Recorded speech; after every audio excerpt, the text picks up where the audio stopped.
Bickland Park, home of Falmouth Town. Kings of Cornish soccer for 40 odd years, and I was involved with the club, man and boy, supporter, director and reporter, writer. And this is where I used to sit, back row in the grandstand. Seen many a great game here. It's also the place, incidentally, where Gerald Sinstadt came down with Match of the Day, BBC Match of the Day, back in 1989, when they followed the competition right from the very start, from the minnows right to the very end. He was with Falmouth Town for all of a couple of matches before they were knocked out, unfortunately.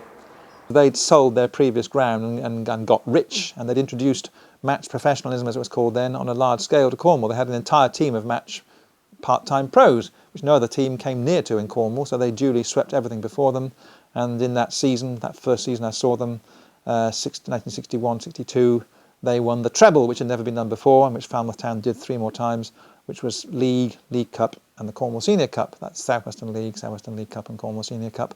In the same calendar year, in 1962, they did something which no other club has done to this day. They reached the first round proper of the FA Cup. And the Falmouth Town team, which took on mighty Oxford United, who were then in the Football League, back in the FA Cup in 62, was Roger Berry in goal, Richard Gray, who later became the team's manager, John Garwood, the only local guy, I still see him regularly, Reg Mitchell, Roy Mallet, Eric Davis, Johnny Penny, one of my all-time heroes, Jeff Peach, Peter Bennett, leading goal scorer, Danny Sullivan and Johnny Ginger Russell. No substitutes in those days, of course.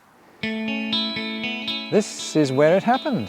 Hard to believe now, but back in November 1962, there was a crowd of 6,000, or even more if you believe some reports, in this ground to see Falmouth Town make Cornish soccer history. They became the first Cornish team to reach the FA Cup first round proper, and they remain the only club ever to have done that. And they entertained Oxford United, who were then in the old 4th division, i.e. a league club, and they had in their side Ron Atkinson, who went on to become manager of Manchester United. And Falmouth Town heroically held out until half-time. It was still 0-0. Then they finally conceded in the second half. Their right winger, the Oxford right winger, crossed from the right, and there was a close-range header to put Oxford ahead. Then hopes were still high, but it was all over when Eric Davis, skipper, tragically made a hash of a goal kick. He sent it straight to Houghton, just on the edge of the penalty area, and he duly put it past Berry.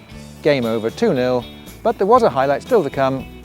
Falmouth Johnny Penny, in the closing minutes, cut through the Oxford defence like a knife through butter to pull back a consolation goal, and there was a mighty pitch invasion. Happy times. In the early 80s, they overreached themselves, as so many clubs do, and plummeted down the leagues and had to start all over again. So, what are your memories of that day against Oxford United?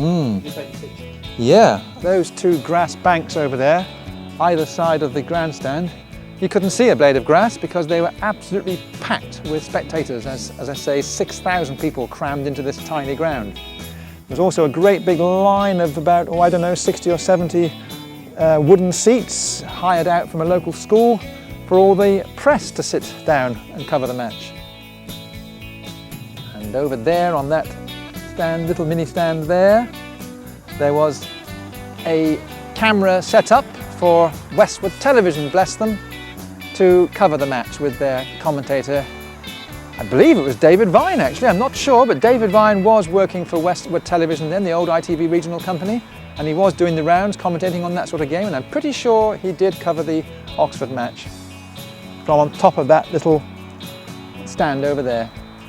Didn't even have sound recording. They had a canned sound, so that what you would have a goal scored and no noise at all, and then a very, very boring bit of play with the ball in the middle of the field with a great big cheer. But obviously having been recorded at the time of a goal being scored, so those things come to mind immediately.